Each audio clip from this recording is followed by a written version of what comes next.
John Bolton is a senior Republican politician. He's a hawkish neocon who was a vocal proponent of the war in Iraq as George W. Bush's Under-Secretary of State for Arms Control and Security. Later, he would become Bush's ambassador to the UN. Bolton was also Donald Trump's national security advisor from 2018 to 2019, but he's been around for a long time, having served in the administrations of Ronald Reagan and of George Bush Sr.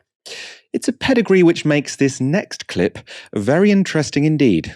With all due respect, one doesn't have to be brilliant to attempt a coup. I disagree with that. As somebody who has helped plan coup d'etat, not here, but other places, it takes a lot of work. And that's not what he did. It was just stumbling around from one idea to another. Ultimately, he did unleash the rioters at the Capitol. As to that, there's no doubt. That was John Bolton dismissing the idea that Donald Trump could have organised a coup, and he tells the interviewer he has authority on this matter because he's organised a few himself. Of course, we've known for a long time that US foreign relations involves manipulating the politics of other countries, and we know they've orchestrated many a deadly coup. But it's not every day that they just openly admit it.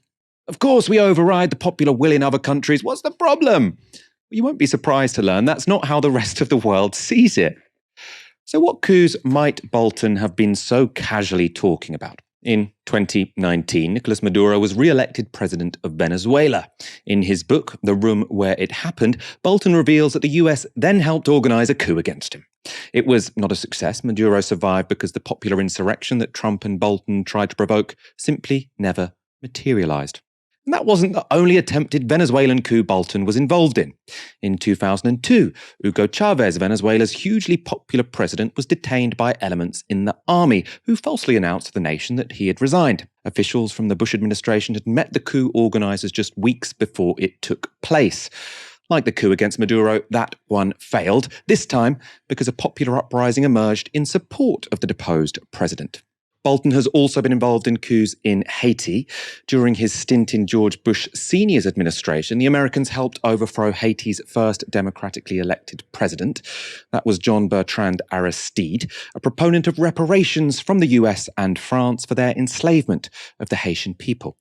Aristide was first overthrown in 1991, but returned to power in 2001, before being deposed in 2004 by another US coup, this time with the involvement of the French. Bolton was then working for George Bush Jr. Finally, let's talk about Ronald Reagan. It was in his administration that Bolton first cut his teeth, first in the Agency for International Development and then in the Justice Department. And Ronald Reagan just loved international interference. Under his presidency, the US licensed itself to support anti-communist guerrilla movements and governments across the world, no matter how monstrous. That included support for successful coups and atrocities in Nicaragua, El Salvador, and Guatemala. During Bolton's time in government, the US has also provided covert or overt support for regime change in Chad, Grenada, Panama, Paraguay, and of course, Afghanistan and Iraq.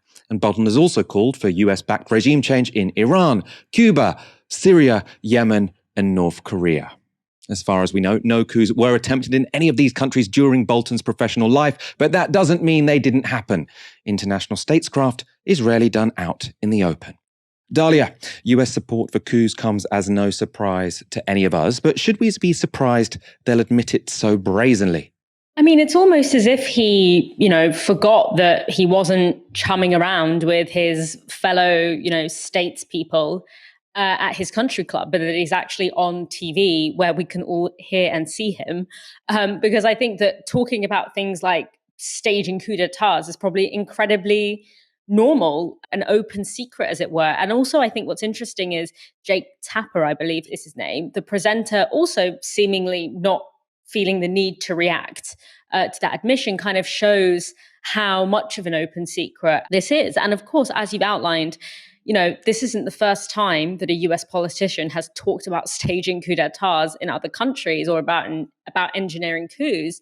It's just that before they used to call it regime change, and now they're actually calling it what it is.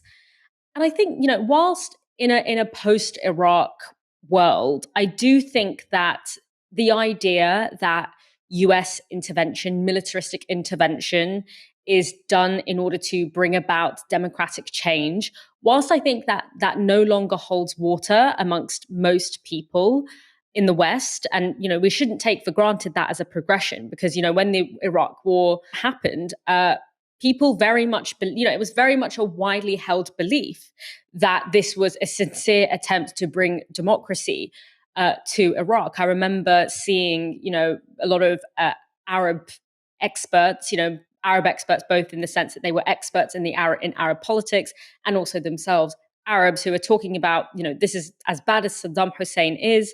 This is a disaster. It will unleash sectarian violence. It's an oil war, etc.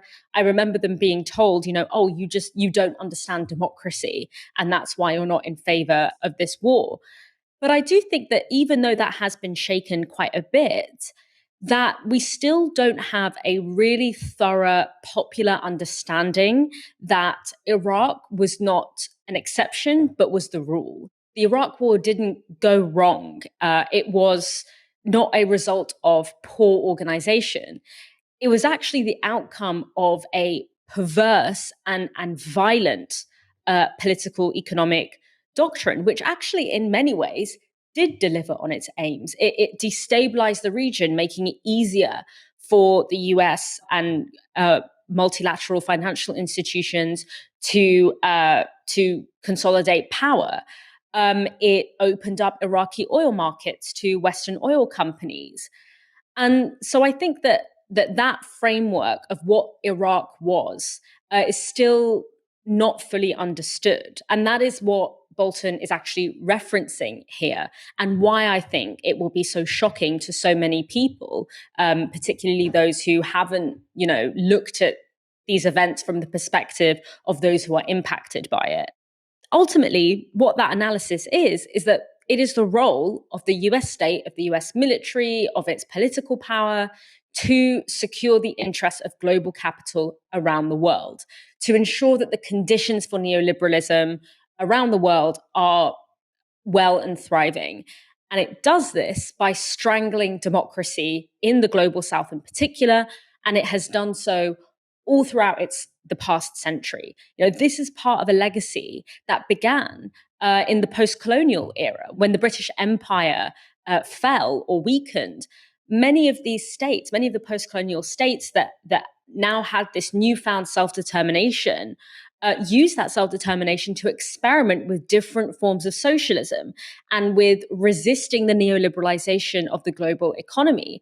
And the US's emergence as a global hegemon happened through their collaboration with capital, and through which they mobilized, in international finance institutions like the IMF, etc., in order to essentially force governments of the global south to liberalize their markets and to discipline their populations to provide the low-wage workforces upon which our global economy relies. And when they couldn't force governments to do it, they replaced them through coups d'etats, or as they like to call it, regime change.